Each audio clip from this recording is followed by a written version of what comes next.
saatnya kita menatap ke game week 2. So, here we go, FPL Injury Time.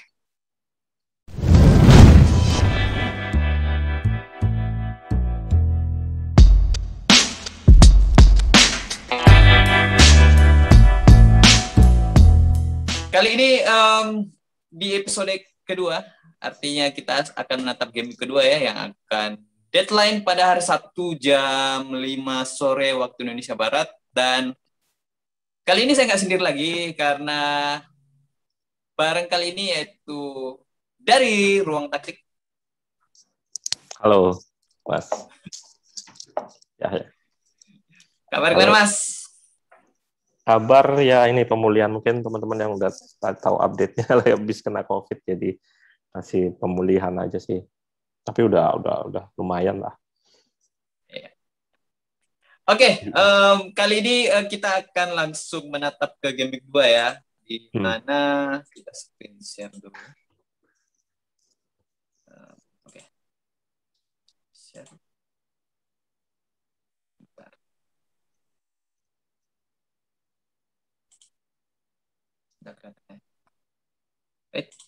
Oke, kita ke fixtures dulu ya. Jadwal untuk game week kedua. Early kickoff adalah Liverpool versus Burnley. Kemudian Aston Villa Newcastle, Crystal Palace Brentford, Leeds Everton, dan ditutup Man City Norwich. Kemudian match hari Minggu ada Brighton Watford, Southampton Man United, Wolves Spurs, Arsenal Chelsea, dan ditutup Monday Night Football oleh West Ham versus Leicester. Kemudian kita akan lihat poin dari FPL Injury Time, meskipun nggak sampai 100 tapi worth it lah ya, sampai 87. Thanks to Song Hyun-min ya, ngasih 10 poin, karena agak berat sih kemarin karena Man City diprediksi akan menang, tapi kita lihat lah ya, kemarin skor akhir Spurs menang 1-0 dan Son adalah jadi pencetak golnya. So, dari Ruang Taktik sendiri, gimana nih untuk menatap game week kedua berdasarkan jadwal ya? Iya. Dari sisi taktikal nih. Kalau di sisi taktikal sebetulnya masih ini ya, masih terlalu dini ya, kayak kemarin Brentford bisa menang lawan Arsenal, meskipun memang Brentford ini salah satu tim yang digadang-gadang memang bakalan banyak berbicara gitu, banyak di musim ini karena pendekatannya yang cukup unik, berbasis data. Kalau teman-teman nonton film Moneyball itu ada contohnya sih, sebuah tim yang dijalankan dengan basis data, misalkan butuh orang yang tendangannya keras gitu, jadi di data semua orang yang tendangannya keras itu siapa aja, kayak gitu-gitulah intinya di Brentford. Nah, kemarin juga sempat, kalau tim-tim besar sih mungkin kejutan dari Manchester City aja yang kalah sama Leicester, yang kalah sama Spurs, dan secara taktik sih cukup bagus ya Spurs ya, di bawah asuhan Nuno ini. Nutup serangan ke tengah gitu. Di tengah itu biasanya kan lawan City ini banyak tim yang pakai 5 back kan. Nah, ini si Nuno ini enggak gitu, dia pakai 4-3-3, jadi di tengah itu ada 6 pemain. 6 pemain di 4-3-3, di 3-3-nya itu ada 6 pemain yang bakal nutup umpan progresi City ke tengah. Itu cukup bagus sih, idenya cukup baru ya, cukup baru dengan 4-3-3 ini. Terus ada MU, terus Liverpool, dan semua tim besar hampir Chelsea itu juga mendapatkan hasil. Seperti MU, Liverpool, Chelsea bisa dibilang itu taktik yang lama ya. Artinya taktik musim lalu, nggak ada banyak perubahan, kecuali mungkin di Greenwood mungkin yang nggak disangka-sangka bakal jadi striker gitu. Meskipun di tim saya sendiri ada Greenwood, saya memang masukin Greenwood, tapi harapan saya sih di sayap kanan, tapi main juga di striker dan lumayan lah bantu poin juga. Kayak gitu sih Mas, dari sisi taktik seperti itu. Kalau tim-tim lainnya, tim-tim kecil kayak yang kemarin seru itu yang saya tonton tuh Newcastle sih. Newcastle itu cukup seru, 4-2 kalau nggak salah ya, 4-2. Eh, itu cukup Yap. cukup seru juga. Leicester nggak begitu, tapi lumayan terbuka juga karena Leicester nggak main 3 back kayak musim lalu gitu. Dia main di 4-2-3-1 kalau nggak salah sekarang. Kayak gitu Ya, sih, oke, Mas. ya menarik sih kalau kita mau bahas Leicester ya, karena musim lalu dia kan Mm. dia pakai skema 3 back kan. Jadi Mm-mm. saya predik kemarin, kayaknya meskipun dengan skema 3 back, Johnny Evans kan juga balik kan.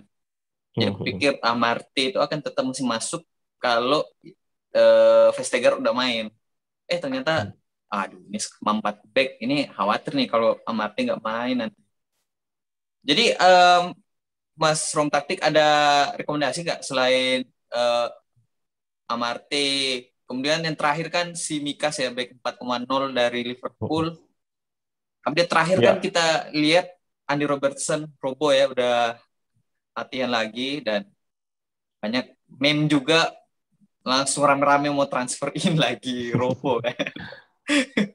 nah ini Ada rekomendasi nggak untuk back 4,0 dari tim-tim lain sih? Yang dengan minimal ada jaminan main lah. Karena kebanyakan hmm, preferensi manajer kan itu lebih condong ke 3 back kan dalam FPL. iya iya. Kalau rekomendasi 4,0 agak agak sulit ya, agak sulit. Si Mikas kemarin tuh itu pun juga udah ada yang udah resiko sebenarnya ngambil si Mikas. Karena kita kalau udah beli back 4,0, kalau misalkan dia nggak main kayak gini, jualnya lagi susah. Artinya kita harus punya punya saldo kan, punya punya simpenan uang itu yang agak susah. Jadi kalau memang agak sulit ngejual si Mikas terus nyari 4,0 lagi, mending dikip, mending dikip cari back lain yang bisa dijual gitu. Jadi bisa pengganti gitu. Kalau di 4,5 ada lumayan gitu. Di Davi itu kalau nggak salah berapa Davi? Davi 4, 4,0 kalau nggak salah ya. ya Davi itu lumayan. Cuman nanti kalau Veltman balik itu yang jadi masalah, yang jadi apa? Apakah dia diganti gitu? Iya Davi 4,0. Terus ada Veltman sendiri yang cedera. Nah, kemungkinan juga bakalan gantiin sih kemungkinan besar. Nah, kalau mau ngambil sebenarnya ini agak-agak ini sih agak apa? Gambling ya. Brentford tuh cukup cukup bagus dari sisi pertahanan meskipun kalau saya lihat di sisi kanan itu agak-agak agak rawan. Tapi Brentford ini salah satu tim yang pakai 3 back. Artinya tim yang memang niatnya itu memang bertahan sama counter. Nah, tim-tim kayak gini ini cukup cukup ini sih cukup cukup batu ya kayak kayak Wolves di 2 musim lalu itu seperti itu. Nah, cuman harga 4,0 juga nggak ada 4,5 sih. Di sini ada Pinnock, terus Ager, terus Jensen itu ada 3 pemain gitu. Antara yang harganya 4,5 terus di Norwich juga ada Irons. Tapi ya itu kalau kita apa ya fokus di tim-tim yang kayak baru baru ini agak agak bahaya juga gitu beresiko. Makanya saya bilang gambling tadi itu. Kayak gitu sih, Ya Mas. juga sih, apalagi Hmm. terakhir kan saya dapat info juga Brandon Williams itu kayaknya akan dipinjamkan ke Norwich ya dari MU. Iya, Tapi Norwich. Norwich juga secara tim ini sih nggak sesensasional ketika dia promosi 2 musim lalu sih. Ya meskipun Iya. awalnya ya sensasional, meskipun akhirnya terdegradasi juga. Tapi Iya kalau untuk sensasional waktu ngalahin City aja waktu itu. ya itu sih. Kemudian jadwalnya juga 6 game week pertama itu agak berisiko sih. Iya, masih Iya kan? mending Brentford sih kalau kalau kita mau ngambil gambling ke tim promosi gitu. Itu untuk fixtures juga bagus. Terus itu tadi dia punya pertahanan yang 3 back dan lumayan main ya udah kelihatan lah kemarin lumayan kokoh ya. Nah, itu juga sih kalau kita ngomongin ini ya, ngomongin tim promosi Brentford, itu yang jadi tanda kutip anak-anak FPL ngomongnya itu racun sih, karena yang perform itu maksudnya perform secara poin FPL ya, malah temennya si Ivan Toney yang lain. Padahal awalnya itu sebelum deadline game week 1 aku udah pertimbangin, kayaknya Antonio nih yang ini secara start juga bagus kan. Ternyata ya betul sih. West Ham Newcastle 4-2 ya, Antonio perform 13 Iya, poin. iya. Ya sama juga sempat masukin juga di draft itu Antonio, tapi di menit akhir ganti pemain lagi, ganti Ings. Tapi ya lumayan sih. Kalau Ings kan return sih, meskipun Iya ya masih. poinnya nggak kayak Aston Villa agak struggling juga sih kayaknya. Masih game week pertama belum bisa jadi patokan sih kalau buat saya. Ya oke lah. Jadi kita inti pertanyaannya, apakah di kedepannya di game week keberapa bisa kita predik tim ini akan perform, tim Nah ini ini, agak iya, menarik sih, ini cukup menarik karena ini berkaitan sama wildcard ya, wildcard. Saya sih lebih suka pendapat dari salah satu expert FPL di UK karena Adam Hofcroft kayak nggak salah. Adam Hofcroft tuh bilang kalau idealnya sih memang di game week 4. Di game week 4 itu udah kelihatan lah starternya siapa, terus pemain-pemain yang masuk itu udah fix gitu, transfer pemain. Karena nanti ada pemain masuk kayak Odegaard dibeli, pasti bakalan ada yang digeser gitu karena itu kan pemain starter ya. Makanya di game week 4 itu saran saya siap-siapin aja untuk mulai wildcard. Tapi ada juga manajer yang tetap kekeh gitu, nggak pakai dulu, nggak masalah sih.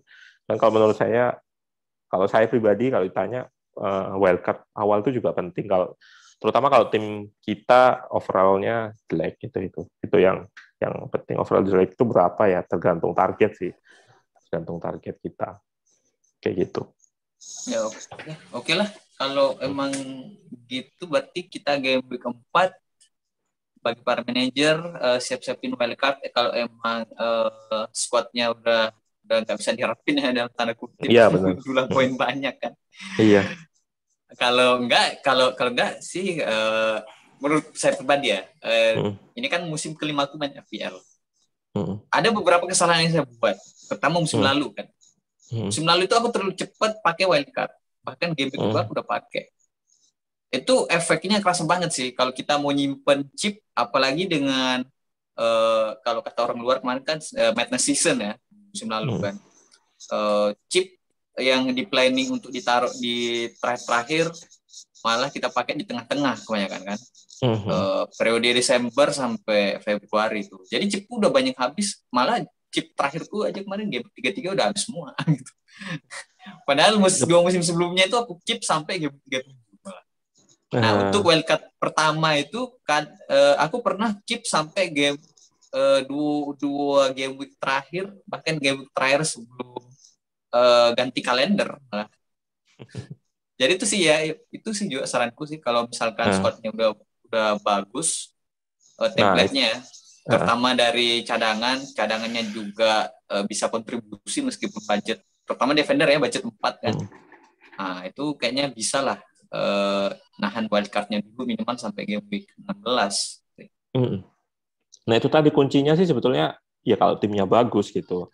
Sama juga di musim berapa gitu saya juga pernah, masalahnya bukan terlalu cepat, waktu itu masih bagus sebetulnya skuadnya gitu, tapi karena ngikutin orang-orang pakai wildcard, ikut terus justru trennya makin turun. Nah itu juga kesalahan ya, makanya gimana sih cara menentukan tim kita masih bagus atau enggak, itu yang penting kalau menurut saya, bukan soal game week-nya berapa gitu. Kalau menurut saya kalau memang udah kacau, udah kita punya pemain-pemain yang cadangan semua gitu, buat apa kita nggak pakai wildcard gitu. Kan banyak nih pemain-pemain yang kita gadang-gadang ternyata jadi cadangan gitu. 3 atau 4 pemain jadi cadangan. Jadi kan ya riskan juga kalau nggak dipakai wildcard gitu. Itu kayak gitu sih. Jadi kita lebih ini lagi, lebih detail lagi kalau ngelihatnya apa yang menjadi masalahnya itu. Kayak gitu sih. Iya sih. Oke lah, kalau gitu kita langsung ke squad reveal ya. Squad reveal, saya screenshot. Kalau kemarin poin 91 sih, Kak. Iya lumayan nggak ikut tim 100 itu karena kemungkinan ini ada striker saya nggak perform, Iheanacho, saya masih mikir kalau Leicester bakal pakai 3-5-2, terus jadi kemarin di akhir-akhir itu saya sempat utak-atik striker sih, Lukaku coba kemasukin gitu, terus sebelumnya punya Richarlison, Antonio apa Richarlison gitu, tapi saya ubah lagi karena ngambil Ings gitu. Ya untungnya sih perform, tapi si Nacho-nya yang enggak. Jadi langkah saya langsung saya jual karena memang betul sekali Nacho ini cukup tinggi, kepemilikannya itu rawan dijual dan rawan harganya turun. Jadi sebelum harganya turun kemarin udah saya jual, terus saya beli Richarlison karena budgetnya sih cuma segitu. Nah, salah satu yang nggak perform lagi ya Havertz, karena Havertz dicadangkan. Terus ada Luke Shaw sama Sanchez, terus Tony. Sebenarnya Tony saya cadangin sih, tapi karena Veltman nggak main jadi Tony yang naik. Nah, dan poinnya segini, mungkin yang nggak ke kemarin yang nggak maksudnya kelewat sama saya itu si Ben Rahma sih, yang di luar dugaan kayak gitu. Iya ya, Ben Rahma itu 12 poin yang kemarin ya.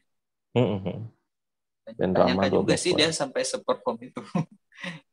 Surprise lah. Watford ya aku dapat kejutan kemarin sih. Iya, Watford juga di luar ekspektasi lah. Iya. Gitu. Kiper tapi udah yang ngikut. Iya, kiper Sanchez karena kiper mau ini sih, mau low budget banget sih, pengennya sih ngabisin budget di pemain lain gitu, di pos kiper. Cak Juri saja nyampe nyaranin kan, dia itu udah 10 tahun main FPL kan, yang dia nggak pernah ganti formulanya itu tetap di kiper ya. Kalau nggak 4,5 4,5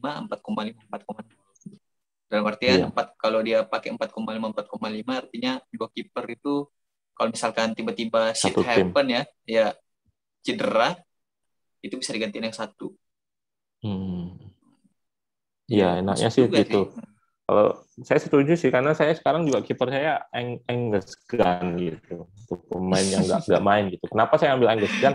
Karena yang 4,01-nya itu cukup tinggi kepemilikan. Nah, pemain yang cukup tinggi ini kan rawan dijual gitu. Jadi kalau rawan dijual tuh harganya bisa turun gitu. Kalau 4,0 dijual kan tinggal 3,9 gitu. Jadi makanya Forster yang satunya yang 4,0 itu cukup tinggi. Nah, kalau banyak yang jual gitu itu turun, makanya saya ambil Angus Gunn sih, cuman buat ngabisin budget aja sebenarnya. 4,5 sama 4,0. Poin 91 nggak jaminan langsung masuk di bawah 1M ya rankingnya. Iya, rankingnya 1 juta. Aku lihat temanku yang dapat 100 aja itu dia masih rank 300 ribuan. Gila. Itu cukup tinggi memang. Karena perform semua sih, pemain-pemain yang banyak dimiliki itu perform semua, jadi ya wajar lah tinggi. Pertama ini ya, duet Bruno sama Salah itu. Oh iya, Salah Bruno. Oke, ada rekomendasi nggak untuk mid, maksudnya gelandang harga mid atau ya harga premium untuk di sektor gelandang? Kalau saya sih tadi itu Ben Rahma. Terus sebenarnya saya masih percaya sama Havertz. Terus maksudnya percaya ini saya pengen lihat sih sebenarnya, bukan percaya banget. Ini saya pengen lihat di musim kedua Tuchel ini kayak gimana sih nanti, apalagi kalau ada Lukaku ya, Havertz bakal main kayak gimana. Jadi saya masih keep, tapi itu salah satu pemain yang mau saya jual juga kalau memang nggak perform secara FPL. Terus Ben Rahma bakalan yang jadi pengganti. Terus yang udah saya ambil tuh Richarlison untuk gantiin Iheanacho. Itu yang udah saya ambil. Terus kemungkinan sih ya Tony ini karena Brentford ya, tapi saya bakalan keep sih karena formnya masih bagus, fixturnya maksudnya. Sampai 6 game week kalau nggak salah bakal ketemu Liverpool itu. Jadi bakalan saya keep karena kan ya kalau pengen pemain sih banyak ya, tapi kan kita terbatas sama sama budget, sama transfer cuma satu gitu. Jadi saya sih nggak bakal ngambil minus dulu. Iya. Kayak gitu. Saya juga kepikiran gitu sih. Kecuali di timku yang satu karena saya menjalankan dua akun ya. Tapi untuk yang FPL Injury Time itu kayaknya aku tetap pakai satu free transfer. Kalau emang nggak ini, paling modif squadnya aja sih antara bench dan tim utama. Oke. Itu aja sih ya. Ya. Untuk back nggak ada ini ya, nggak ada rekomendasi lainnya selain bench itu yaitu kalau saran saya sih ya hampir ekstrim kayak ya siapa Mas Juris tadi ya dimatiin aja kalau menurut saya, terutama di awal-awal. Kalau di awal sih jangan, tapi kalau udah ngerti saya lebih suka matikan sih. Jadi artinya saya bakal nyari pemain yang murah kayak Gilmore ini kan cuma 4,5 kalau nggak salah, tapi dia kan starter kayak gitu. Jadi mungkin satu aja yang bakal saya hidupin. Mungkin kalau si Mikas udah nggak main kan saya masih punya Soval gitu. Kalau ya harapan saya sih Veltman segera balik, kalau nggak balik ya saya jual juga gitu. Mungkin di situ sih, tapi bergantung nanti game week kayak gimana, karena saya tengahnya juga udah oke sih dengan Bruno dan Salah ini, menurut saya wajib sih karena ya itulah dua pemain yang banyak poin juga di meskipun ya ada Son, ada Mane, tapi buat saya jaminannya ini sih, ada kemarin yang cuman kaptenin, pernah dihitung gitu, kaptenin Bruno sama Salah itu udah bisa bikin poin nembus sekian gitu, tinggi gitu untuk kayak gitu. Makanya saya masih percaya sih sama Bruno. Kecuali nanti ada Lukaku. Kalau ada Lukaku mungkin saya utak lagi nanti Lukaku perform. Ya, kalau Lukaku perform ya berarti warning juga sih beberapa manajer mikir-mikir untuk di sektor striker kan. Karena untuk gelandang ya kita udah tahu lah Bruno Salah ini adalah sebuah template dalam squad FPL yang kita tidak mengganti. Iya. Iya kan? Bisa dibilang legend FPL Salah.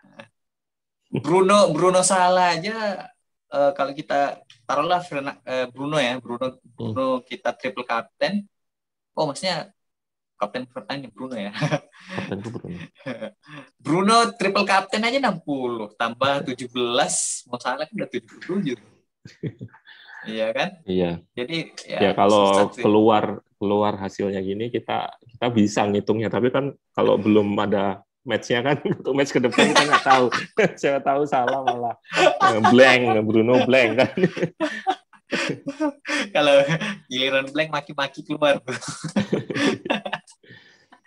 Ya, oke lah untuk pembahasan game week kedua kali ini. Jangan lupa para manajer, deadline hari Sabtu jam 5 sore ya, BIB. Berarti Wita jam 6, karena 1,5 jam kemudian Liverpool kick off melawan Burnley. So be aware dengan deadline, dan thank you Mas Ruang Taktik sudah sama-sama Mas saya. Collab bareng. Semoga di episode berikutnya kita collab terus ini. Nah, siap. Semoga ya. Dan semoga kita bisa bareng collab sama FPL expert ya yang lain. Ya, bisa. Kalau bisa keluar. Kita nyasar Indonesia aja dulu lah. Soalnya FPL expert Indonesia ada banyak juga sih. Banyak. Aku ngincer Cak Jure sih nanti. Ya. Jujur aja sih. Aku ngincer Cak Jure. Tapi nanti kita coba hubungin lah kalau misalkan udah mulai international break. Iya. International break kan September kan. Oke lah. Segitu aja dari saya untuk episode kedua dari FPL Injury Time ini. So jangan lupa deadline hari Sabtu jam 5 sore waktu Indonesia Barat, jam 6 waktu Indonesia Tengah, jam 7 waktu Indonesia Timur. So itu dari saya, salam Panejo dan see you in the next episode. Ciao. Bye. Aku tutup dulu rekornya Mas. Ya. Aku masih ada